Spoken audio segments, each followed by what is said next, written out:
How disappointed are you in Lindsey Graham and Keith Kellogg? I have come to the conclusion that no Republicans can be trusted anymore. Look,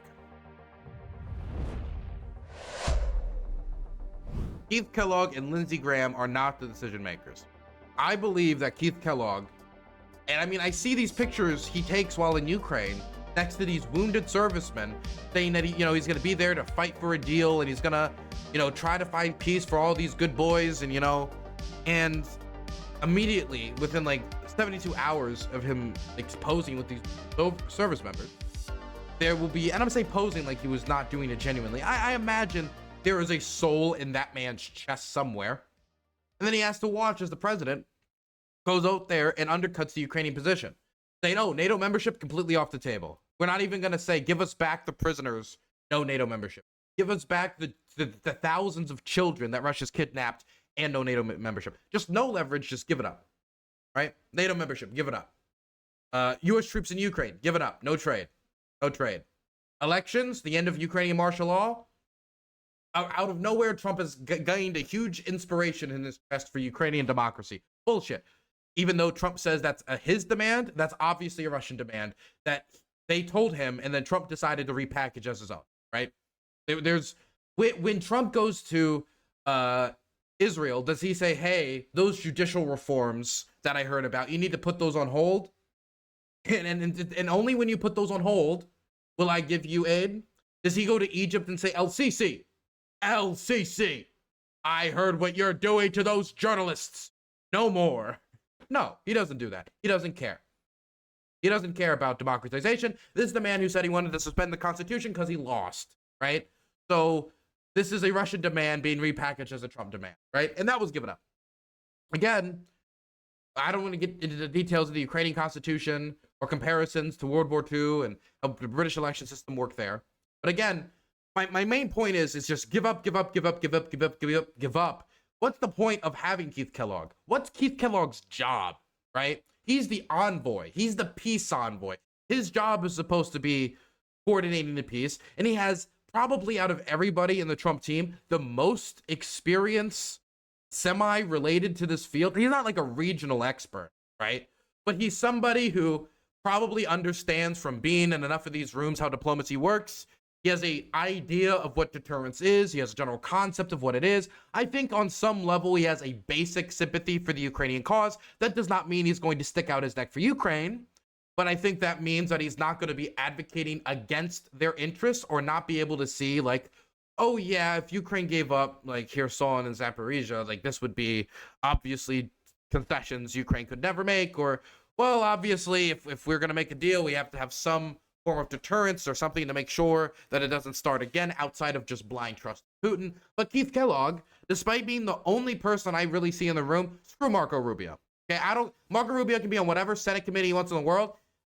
He sat there and did nothing during that breakdown in that meeting. I have not seen him take charge. We're going to watch Marco Rubio's conversation later with the press as he tries to justify Trump's actions. To see that man who said that, the party would pay if they nominated Trump, and the people who worked with Trump, we're going to see these people like denigrate themselves. He has become what he projected the Republican Party would be in 2015, 2016 during that primary. He has become that careerist, social climbing goblin that has given up any values he has espoused around this war since its very onset. So it's really annoying because it's supposed to be him and Keith Kellogg are supposed to be the loud voices in the room, and we're not even 2 months into the presidency, and aid to Ukraine's already been cut off. So obviously these guys are not winning the conversation. Obviously these guys do not have the influence that people would want them to have. And I mean, even Keith Kellogg, though, when I heard him talk, I'd hear sometimes when he was on Fox News, he spent the time going after the assassination of Russian generals that Ukraine did that were developing their chemical weapons program that they're using against Ukraine, instead of trying to debunk misinformation that they heard on the network a few years ago from Tucker Carlson or from recent comments. Because you will hear complete nonsense on that network. And look, I don't watch Fox regularly right now, and I know Tucker's gone, so it's probably not as bad as it used to be. But Tucker was going out there just completely making up death numbers about the Ukrainian government, about the Ukrainian soldiers. just throwing them out there, completely forged documents, never apologizing. There was zero, zero, zero standards. And Keith Kellogg's using his time on this network to go after Ukraine? Is it to gain the viewers' trust? Was this some directive from the top? I have no clue. I have no clue. But these people that should have influence don't have influence. In fact, they're the people that seemingly have the least influence from the outside looking in the Trump administration when trying to dictate Ukraine policy, even though he was given this position to try to dictate the envoy. At least not dictate terms, but be an envoy, working through the diplomatic process. But ever since Trump said, we're going to keep the Ukrainians away from the table, it's us and the Russians, ever since then, it's been a downhill process. It's been going downhill, downhill, downhill. And now it seems that we might have finally tipped on the cliff. Because the Trump administration has announced that they're going to suspend all, and I repeat, all military aid to Ukraine.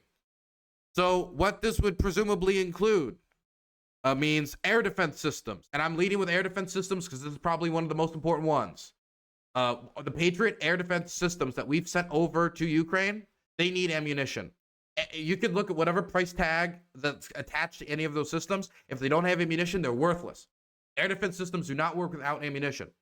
And so all of this, oh, we gave Ukraine this and we gave Ukraine that. If they don't have the parts or if they don't have the ammunition to service those, then it's like we gave them no aid at all. And then they can't use those systems. And then Ukrainian civilian infrastructure, Ukrainian industrial infrastructure, Ukrainian military production, everything they need to not only defend themselves, but also the civilians themselves are going to be in more danger because there's less to intercept these weapons. And we have seen these Kinzhal missiles and these 101s like hit children's cancer wards. We've seen them hit apartment buildings. We've seen churches. We've seen them hit emergency wards. I've seen them hit all sorts of civilian infrastructure. Nursing home. I remember being in Sumi when they hit the nursing home and taking those photographs of all those elderly people being dragged out of the nursing home with their rooms on fire. Children's clinic in Sumi in the past 24 hours. This is the Putin that Trump says he's trust. Oh, we're making peace. We're de-escalating. Come on, guys. And at the same time, we're having record level amount of drone attacks against Ukraine, hitting civilian infrastructure and military infrastructure. And the cutting off of these air defense systems are going to be crucial. Ontario_Rockhound has donated $5. Happy belated birthday. Happy birthday to me. What a... Thank you for the $5. I appreciate it. But yes, this air defense system is going to be one of the big ones. Because the other alternatives Ukraine has to try to hold off the invasion, a lot of it is dependent upon the buildup of domestic industry and the continuation of Ukrainians, needing to pay into the system, being able to collect taxes, Ukraine as an entity, both in protecting structure that sustains the economy and sustains the war effort, and what sustains life. Because those people pay taxes, people join the armed forces, those people build up your civil society, you work government jobs, keep it afloat. And if you can't protect your civilian infrastructure, if you can't protect your electrical grid, if you can't protect hospitals, and I remember going to interview people in medical centers, and they would not allow me to film anywhere like near where the place was or say where it was or anything, because they knew immediately if they threw that out there's a good chance to just get hit and blown away. And loss of this air defense system is going to cripple all of those abilities. Now, how long it'll take for that to come into effect, it all depends on the stockpiles as, but in response to this, I would not be surprised if they had to make some pretty disturbing decisions about, do we shoot down this drone that's headed towards this highly dense civilian environment, or do we wait until we have a Kinzhal missile that we know is headed towards this one factory, which produces air defense systems, one of the few in the country, or towards produces artillery shells, which protects the front line, which protects cities like Zaporizhia. And these are decisions where no matter what, the answer is bad. We want to avoid these systems. But when we take away their air defense systems, we force them into these. And Europe does not have the defense capacity and production of air defense to make up the entirety of the difference. Even if all of Europe decided they're going to send every single air defense system to Ukraine, that'd be very helpful, and it would probably have a huge impact at the front, but they'd have to make an immediate massive investment, which they should do, in air defense system production in order to try to expand and meet something near. And it's not going to be rough. Got to do it quickly. But my hopes are, I'm not holding them very high when it how quickly, but that's what they have to do. We're hearing Europe talk about this 800 billion defense plan. We're going to do a segment on that next, but that's what they would have to do. Outside of air defense systems, military aid, when in the form of artillery shells and troop carriers and medical stuff like medical kits, tourniquets, stuff like that. But the artillery shells is going to be particularly devastating for holding back the Russian advancements, because again, the 155 millimeter guns they have, like the M777 howitzer, which I filmed out with in the artillery documentary, those they need NATO standard artillery shell, and it's our plants in Scranton, Pennsylvania, that have the capacity to build them. In fact, large amounts of aid to Ukraine was not aid to Ukraine, aid to expand the capacity of these factories under the idea that around this point, at the start of this year, this would be when the artillery capacity would really start to kick in the gear. We'd really start to get into the millions upon millions of shells being sent over. That was the idea. By the end of 2025, going into start to the end of 2025, it was really going to kick into strong gear. It was going to continue to increase, and that's why we called it military aid to Ukraine, because that increased production would then be sent to Ukraine and help them. But if we don't send it to Ukraine, then it's like it was never aid to Ukraine at all. It was just aid to American defense companies, which, I mean, a tale as old as time. Anyway, the troop carriers is going to be terrible, because if there's less troop carriers that have decent armor, that means it's ultimately, and even if you're talking about the old ones, the old Vietnam era troop carriers, that's still better than people driving Ladas on the front line. And if they don't got troop carriers, they still need to get to the front. They're going to choose Ladas. They're going to choose some type of vehicle. They're going to have to get in something. They don't have those troop carriers. And when you talk about, and when Trump signals like, oh God, I care so much about the loss of life, these armored vehicles save lives. So many people have been saved by the armor of the Bradley, by the armor of the Abrams, by the armor of better troop carriers than civilian vehicles. Nobody wants to be like one of those Russians assaulting the front line on a little motorcycle. And so if you really cared about these lives and you wanted to pontificate about the brutality of war, you would want to make sure that these soldiers have the best gear to protect themselves. But it's not about that. It's just virtue signal. That's all it is. It's virtue signal. So yes, all of this aid is being cut off. The only thing I hear that they might not be cutting off is going to be, I think, intelligence sharing, but we really don't know, because that could be cut off later as well in order to try to increase the pressure on the Ukrainians. And that is the purpose of this. The purpose of this is to try to increase the pressure on the Ukrainians, so the sessions and the negotiating is to negotiate against the Ukrainian position, making them come to the table with the Russians. Not even coming to the table with the Russians. I'm putting this wrong. To sit at their table as the Americans bring the Russian terms to them and say, this is what we thought was acceptable. Because that's currently how negotiations are going. So it's not to bring the Ukrainians to the table. It's the Ukrainians to be fine with them being excluded from the table and then brought their terms, which don't include long-term security arrangements that would dissuade a future Russian invasion. We're going to get into that in a moment. But one last thing I wanted to talk about, like to show you how deep these aid cuts go. U.S. aid was doing work in Ukraine, and people talk about how worthless U.S. aid was. But I saw them doing work in Ukraine at refugee points where refugees fleeing the front line would go to these points where they would gather, get medicine, have a bed to sleep in for the night, get assistance. And then they would go from there to locations where they could stay in more long-term. And at these locations, I saw U.S. aid working. And another thing that our assistance to Ukraine was doing was supporting their electrical infrastructure. In Ukraine, when I was there, we were dealing with blackouts that would sometimes go 12 hours. Over time, it would shorten. Sometimes it'd be 6 hours, 4 hours, 3 hours, and 7 hours. It'd be kind of all over the place. And this was because the Russians were deliberately targeting the Ukrainian electrical grid all over the country, including in Kiev and Sumy, everywhere, trying to make it so that, there's perpetual blackouts, undermine the Ukrainian economy. Maybe more people will flee the country, less people paying taxes. And you can undermine Ukrainian armament production, all sorts of stuff. But European and American aid to Ukraine has helped them keep their electrical grid up and running, even if they've had to deal with blackouts.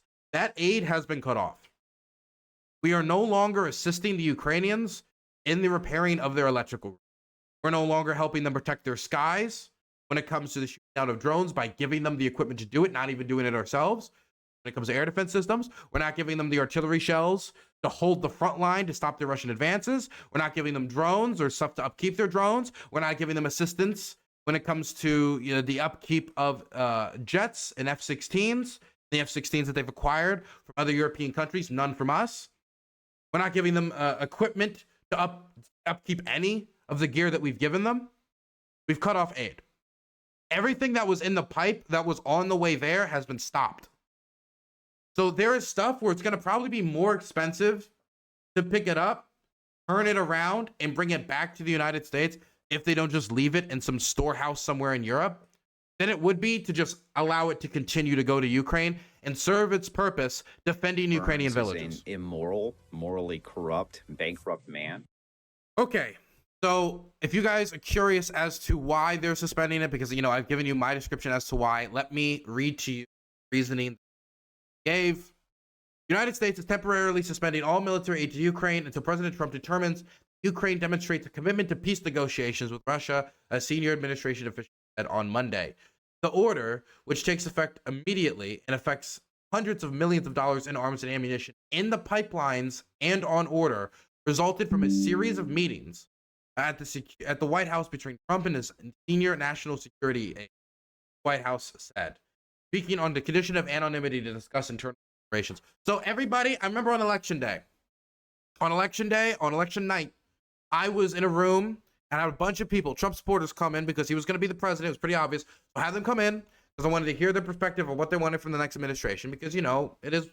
I'm trying to figure out what the next 4 years are going to look like. I'm trying to figure out what his supporters want from him. Both those who kind of hesitantly voted for him and eagerly voted for him. And one thing I got from basically everybody in the room was, don't worry, Trump will let his experts handle Ukraine negotiations. It was a more narrowed down version of the 2016 placating of those scared for American institutions and our democratic republic being borne down upon by somebody who doesn't care to really appreciate what these institutions mean and what passing down these institutions to our kids and the continuity of government, what this matters. He didn't see it when it came to the peaceful transfer of power. And so this guy, wait 1 second. But the point was, in 2016, I'm getting distracted. I got a comment in chat threw me off. 2016, the argument was, don't worry, Trump's going to be president, but he's going to have a team of experts around him. You guys must remember people telling you this, trying to placate you. He's going to have a team of experts around him, and they're going to guide his decision-making. So you're going to have the boldness of Trump. You're going to have the business acumen of the New York billionaire. You're going to have all of those qualities from Mr. Apprentice, as well as the expertise from those more traditional circles who will guide his knowing hand. Now, the new pitch in 2020, even though many of those knowing hands were kicked out and then reintroduced, then kicked out again, and then ignored, and then they undermined him, and then he undermined them, and then whatever. 4 years later, the new argument was, in 2024, those experts gone. Deep state. They were holding Trump back. They were undermining Trump. That was the problem.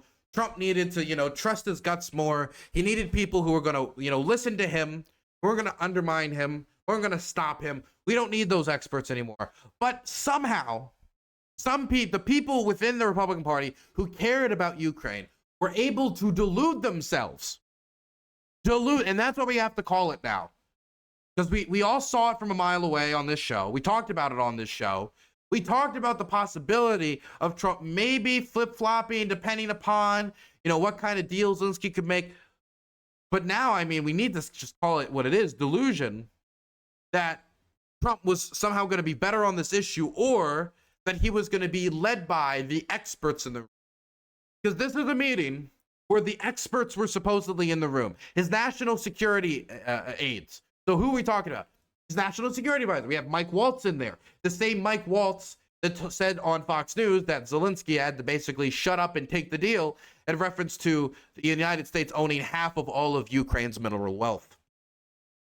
Or maybe it was Marco Rubio. I mean, that's somebody who's supposed to be pro-Ukraine, right? That's the Secretary of State. You'd imagine that the Secretary of State would be in a meeting of such an issue like this. So what did Marco Rubio say in this meeting? Somebody who has been supposedly very strong on the Russians, was critical of the Biden administration for being too weak on Russia when Biden was president. What was he saying in this meeting where the conclusion was, let's cut off all aid to Ukraine? And again, after undermining the Ukrainian position when it comes to NATO, after undermining the Ukrainian position when it comes to troop deployments, after undermining the Ukrainian position when it comes to the ending of martial law, when undermining the Ukrainian position when it comes to them negotiating at the table, just including them, a demand that 91% of polled Ukrainians wanted, after undermining them in all these instances, as well as publicly saying things like they don't have the cards, and lying about the amount of aid has been given, lying about the amount of deaths that have been incurred. After all of that, after all of these concessions, Donald Trump once again undermining the Ukrainian position. How does this undermine the Ukrainian position?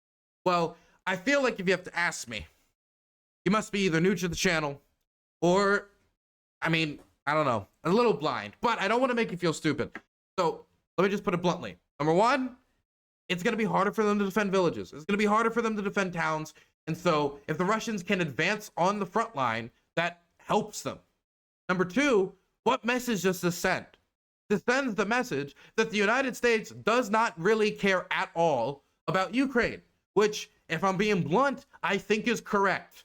I do not believe that the White House, and when I say the United States, I don't mean all of its people. The majority of Americans continue to want to send aid to Ukraine, to support Ukraine. They want a peace, but they don't want a peace on Russia's terms, which is what it seemingly the White House is aiming closer and closer to when it doesn't want to put in place security assurances before a ceasefire, and basing that trust in a new invasion not happening until some long-term arrangement is found is based in, from Trump's declared statements while talking to Zelensky and that diplomatic kerfluffle, is his trust in Vladimir Putin and the fact that he wouldn't do this to Trump because he trusts Trump or fears Trump or Trump's something about Trump that sets the fear of God in Putin.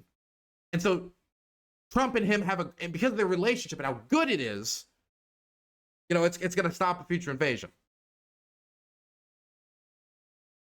This doesn't seem like a unified, coherent, strong negotiating position from the United States. What I see from the United States is they want a piece of paper. That's what Donald Trump wants. He wants a piece of paper. He wants, at the end of this, to be able to step out of the White House plane, take a piece of paper, and wave it around and say, look at me, I am the peacemaker. Even hear his own administration, before anything's been signed, already saying that they want to nominate Trump for the Nobel Peace Prize. The guy who said he was going to end the war in 24 hours and then proceeded not to because it was a ridiculous promise, and now that ridiculous promise is coming back to haunt him because people remember the promise, and so now he feels compelled to bring about not only some peace because he made that promise, but I also think, and this is the other thing, I think he wants to deal with the Russians. Now, I don't think the United States has those many business interests, particularly in Russia. I don't think we have those many. And I don't really think American companies are that eager to re-enter the Russian market. But even if I don't think that American companies desire much out of Russia right now, I do think Russia desires much out of the American economy. And so I think that the Russians would like the American economy to reopen so that they can purchase American CNC machines, so that they can purchase American industrial goods, components, and electronic components. So when those sanctions are lifted, they can rebuild the industries that were targeted during the war because of their dual purpose for both civilian goods and war industry, or being repurposed into weapons, like with a lot of electrical components and drones. And I think Trump wants that economic reopening because he wants business, he wants deals, he wants not only to be able to claim peace, but I think he also wants to be able to claim big business deals. And this is not only the way that I see it, I also know from what I'm seeing in Russian, at least state publications from, you know, what's supposed to be the Russian intelligentsia, that they believe that Trump has this very like deal focused oriented thinking too. They make a deal to end the war, then you make a business deal, and you try to make good deals. He's a deal maker. He wants deals. And reopening with the Russians, which have much more economic resources than the Ukrainians, seems like a deal. And he seemed open about this. They've already talked about this reopening of relations with Russia. So I think that both because of the ridiculous promises Trump made on the campaign trail, and the fact that I think his goal is a reopening of relations with Russia, this leads to Donald Trump essentially negotiating against the Ukrainian position because he's not in their corner.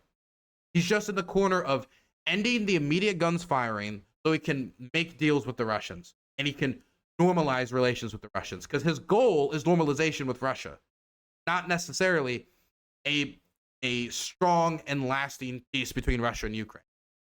If that was the goal, I think you'd be negotiating differently. I think he wouldn't say like, oh, we're not going to put any security arrangements in place until after the deal. You wouldn't say things like that if stopping a future invasion really mattered that much to you. You wouldn't. You would say like, of course security arrangements matter. Security arrangements, make sure that there's not another invasion. Yes. You wouldn't say, oh, we'll deal with that later, which is what the Trump team has essentially said to Zelensky. We'll deal with that later, which is not an assuring promise. So I don't think that this suspension of aid is necessarily going to change the minds of many Ukrainians. I think it will certainly put pressure on the Ukrainian government. And I've seen the Ukrainian government say things like, hey, we still want to make a mineral deal. We'd still like to work with Trump on his strong diplomacy. I've seen them still trying to make inroads, so they're still trying.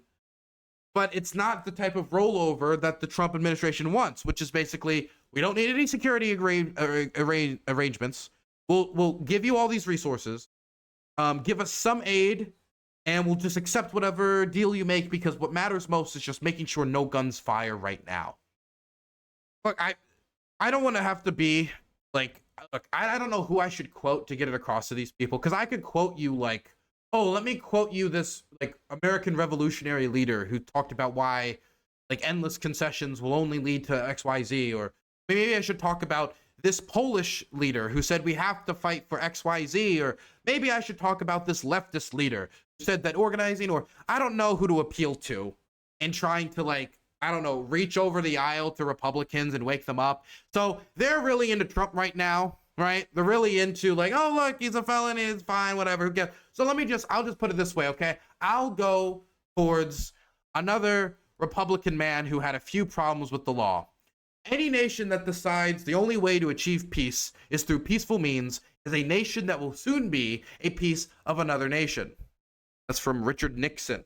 Are there any other men who broke the law I have to quote? Who else? Who do I have to like channel to get the idea across to people that just because you stop the guns firing right now does not mean you have stopped the guns firing forever? And in fact, what you could be doing is just building a bad foundation for a future war. Like, for example, let's say the end to the American Revolution was, okay, how about the British get half of the states and we get the other half, and we'll call it we'll call it like a ceasefire. And everybody from that perspective was like, wait a second, this seems like a way for the British to just like take us later. Once they've recovered, once their debts are not as heavy, and once they're able to not be so distracted by other affairs in Europe and elsewhere. If you describe it on the home front, it's very obvious to see, because nobody would want to put their children or their fathers or their sons or their wives or their communities up to chance on trusting a man like Vladimir Putin, or like, I guess at the time, the king, whatever it would be. But that's what we're doing. They're asking the Ukrainians to put it up to chance after losing so much for years, when Zelensky has been very open that like the key to his administration or the key to his presidency or what he wants to be remembered more than anything for is ending the cycle of continuous Russian invasions, colonizations, occupations. He wants to end that cycle. And the way you end that cycle is through security agreements, through security assurances, is through a system of deterrence that makes it more costly to invade than it does for you to not invade. As in like, well, I might not be able to achieve my ideological goals, my economic goals, my colonial goals, But if I was to invade, I'd lose 80% of this, or I'd lose too much. But that's not what Trump is asking. Trump is saying, we want to pull out of Europe. This is like our opportunity to pivot out of Europe. We don't want to put anything in Ukraine. We don't want to put any security arrangements in place, at least right now. And, you know, maybe the Europeans can send like 30 to 40,000 troops. They don't even, I think, take this very seriously, honestly. I don't even think Trump sees this as deterrence or sees this as a strong plan. I think he sees it as a quick plan. And a quick and easy plan is not usually a steady one. But listen to this. Listen to how JD Vance talks about Europeans stopping another war, because again, they're saying that they don't want to put any troops in Ukraine, and they refuse to. They've already taken that off the table for no concessions. And here's the thing, you know, when you would talk to the Biden administration officials in private, it's another example of a terrible situation the Biden admin left the Trump administration. When you ask them what's the plan, okay, we're going to spend tens of billions of dollars, hundreds of billions of dollars in Ukraine. What is your plan? And they would honestly tell you, well, we're just going to send them weapons for as long as we can and hope eventually they can turn the tide. Hope is not a strategy. Throwing money in. By the way, that's not what they would say. That's not what they would say. Some would say, like, some would believe that. Others would say things like, we need to continue to support them until the Russians are willing to come to terms on concessions that are more reasonable. So we know that they've come to the conclusion that this was not the right decision for them to invade, and they're not going to invade again. Costly for. And so maybe terms. Do you think the White House would have turned down Russia, or White House would have not gone to the Ukraine and be like, they want to give you back everything they've taken during this recent invasion, but they just want to keep Crimea and Donetsk and Luhansk to back up to 2022. You don't think the White House would push for that? It would absolutely push for that. Even if the Ukrainians would be very hesitant to accept something like that, at the end of the day, the White House would push for that. They just wanted to make sure that the Russians didn't feel rewarded by this invasion and that it didn't look like America had abandoned their ally. It was never about, we need a complete restoration of all of Ukraine. That was the starting negotiating, because you don't concede everything before you even start, which it seems to be the Trumpian view. Ammunition at a terrible conflict, that is not a strategy. The only guy in town with a strategy is the President of the United States, and everybody needs to follow his lead. What's the strategy? Scares me is Zelensky, when he says it's going to go on for years. How many more lives are going to be lost? He's not going to have a country to save at the end of that. The minerals deal would have provided the monies to rebuild their country and a strong U.S. presence and maybe European troops as well. And this is an important part of it. The president. See, this is not journalism. Sean Hannity is not like a journalist. What is this? He's just arguing in favor of the vice president. He's not. Why didn't he ask a follow-up question like, oh, this deal was so great because maybe Europe, and, you know, America, like, there's like, we're developing minerals.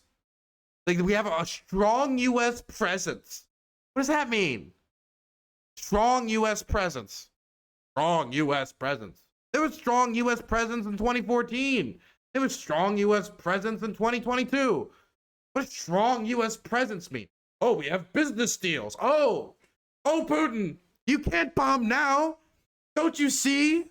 There's now this factory making tractors in Lviv. It's American. You can't bomb now. Oh, I did not know. I didn't want to bomb the American tractor factory that's been set up in Lviv. What is this stupid? I'm sorry, my camera article on it. What is this stupid nonsense? A strong presence. You want to know what a strong presence is? 30,000 troops. That's a strong presence, okay? Strong presence. Yeah, okay. If that's a strong presence, and the Russians have a godly amount of presence in Ukraine. I mean, like, what do you mean strong presence? Come on. What is that even supposed to imply? Is that supposed to imply deterrence? How much deterrence does it actually imply? So it's maybe Europe, is what Sean Hannity said, and business deal. Does everything just have to, Trump's businessman, everything's business deal. If you make business deal, everything's fine. Business deal. Did you not hear business deal? Did you not hear there's a business? Why wouldn't that work? Because it's not what they asked for. They asked not to get bombed. Not to have an American drill bit sent over. That's not what they asked for. Like, oh, we need more American drill bit parts. No, they want to not be bombed. Knows that, look, if you want real security guarantees, if you want to actually ensure that Vladimir Putin does not invade Ukraine again, the very best security guarantee is to give Americans economic upside in Oh my God. What? Really? Okay. How did that work for our friend in Cuba? How did that work for Batista? Huh? We had a lot of economic cooperation with Batista. We had so much economic cooperation with Batista. We had loads of economic cooperation for Batista. And then there were nukes in Cuba. Just, what do you mean economic? It deters what? Deters what? We have business deals in places all over the world. We had business deals in South Vietnam. We had business deals in South Korea. We had business deals in all sorts of places. We had business deals in Iran. You know what happened to our business deals? Gone, and then they took our people out of the embassy. What do you, business? Oh, that acts as a deterrent.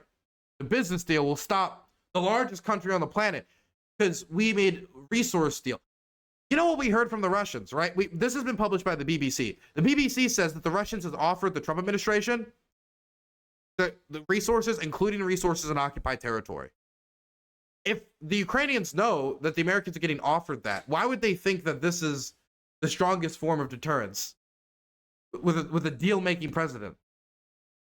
But it'd be one thing. I understand the idea that economic integration makes it so America would find it more regrettable for those business interests to be targeted. But that's not the strongest security assurance. The idea that a good business deal is the strongest assurance or security assurance is asinine. It is asinine. It's not a security assurance. It's a business deal. We have Liberia. How many tires were we getting out of Liberia? What did that mean in the end? All those tire deals in gathering rubber when the Civil War kicked off. What do any of the business deals in Nigeria ultimately mean when they have rebels funded by their neighbors cross over to the border and start taking cities and villages? What did all those business deals mean? Business deals aren't enough. You know what this sounds like to me? This sounds like, guys, if we just trade with the Chinese a bunch, they'll democratize. They'll see the dollar, and the U.S. greenback dollar will wave so proudly over Beijing that democracy shall flow from the heavens. Because economic liberalization equals political liberalization. These business deals somehow equal military deterrence because we are economically intertwined there. It's not a strong enough deterrent. It's a deterrence, but so was the Budapest Memorandum. That was deterrence. And you know what Americans said then? The strongest deterrence you're going to get. But to say that it's the strongest deterrence possible is such a stupid, such a blatant lie. It is completely based on the hope that Sean Hannity, being a hack journalist who's there to give him a foot job off camera as he strokes his ego and serves him talking points, is not going to follow up and say, wait a second, that don't sound right. Let's go back and let's examine that further. How is that the strong, how is a trade deal and an investment deal the strongest security assurance possible? The future of Ukraine. That is a way better security guarantee than 20,000 troops from some random country that hasn't fought a war in 30 or 40 years. 20,000 troops on the ground, American, would be much better security deterrence than a business deal. Okay, what's the okay? You want? Let me just throw this out there. Okay, here's the difference: U.S. Marines in a city versus U.S. business deal in a city. Okay, there's a city. We'll just say Pokrovsk. There's a deal to extract minerals near Pokrovsk. Okay, that's scenario one. Scenario two: 2,000 U.S. Marines in Pokrovsk. And the Russians want to invade and take the city. They want to relaunch the war. Pokrovsk is the first target. Bankrupt right? man. Let's go scenario 2 first. There's U.S. Marines there, 2,000, right? Let's not even do 2,000. Let's say 100. 100 American souls holding back a war that could kill millions, right? Which we thought was a good enough reason to have troops in Korea. We thought was good enough reason to have troops in all other places. If you're the Russians and you're going to bomb Pokrovsk, and you know there's Americans there, what's the calculation you have to make? The calculation you have to make is, I'm okay with seeing U.S. troops killed, their faces, their ID cards being publicized on all these major American news channels, huge American backlash asking for a response, as well as American credibility being put under crisis. Because if U.S. troops can get bombed that freely in Ukraine, well, then can't they get bombed that freely in Korea? Can they not get bombed that freely in all these other places where there's security guaranteed? And so Russia would be under the knowledge that it would create a security crisis for the Americans, cause huge domestic backlash and maybe a domestic rumbling, so it'd be politically advantageous for a response. This is deterrence. Hey bro, this may be my last super chat donation for a while. For my own mental health, I need a break from the news and real-world events. I can only take so much BS, and the POTUS, Agent Krasnov thing was the breaking point. Give it a $20 for you. Come back when you feel ready, okay? World will keep spinning, so if you look away, it's not like it's gonna disappear. Object permanence is still a thing. I appreciate the 20, Freaky. Thank you.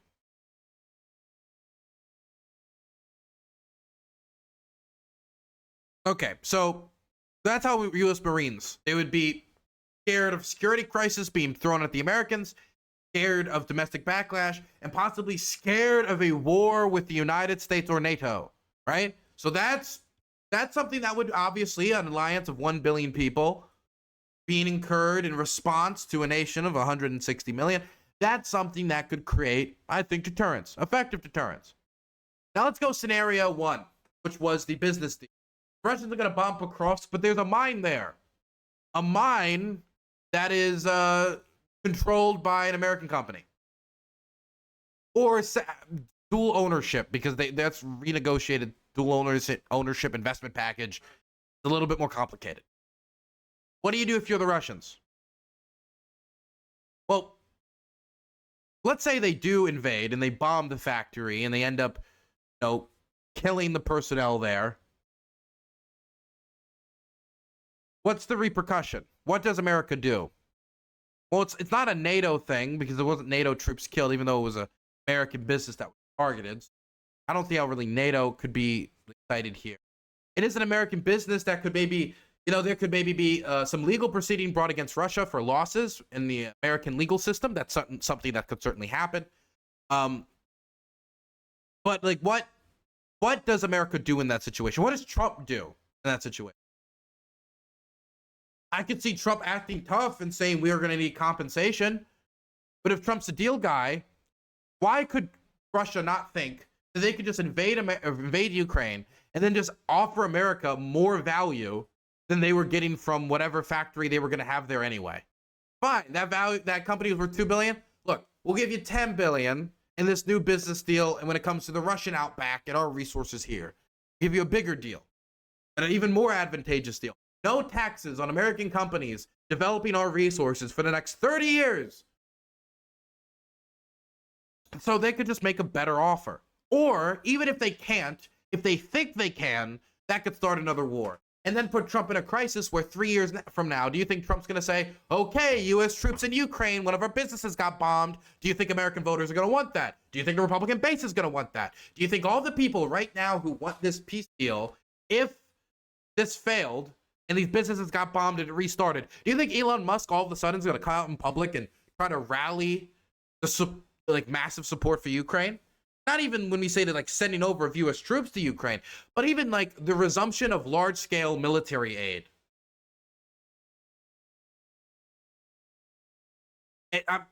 All I'm saying is to say it's the strongest deterrence.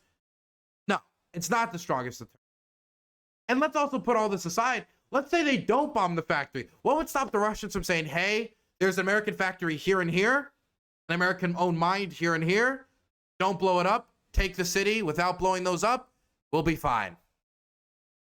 And look, maybe the Ukrainians catch wind of this and they start using these factories to hide, and then the Russians do strike the factories anyway.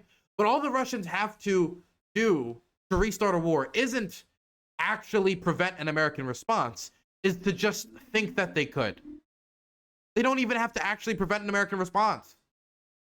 Trump could literally be like, okay, now I'm actually going to bomb them. Doesn't matter at that point. You've already restarted the war, and now your peacemaking has been nothing but a failure. And not only did you give up an unjust outcome, you also gave up an opportunity for a more stable peace if you would have invested more effort. Isn't that interesting, guys? Somehow, by investing less, putting in less effort, and selling out our allies, we're going to get the best deal possible, even though it takes the least amount of effort and is the most snake-like behavior.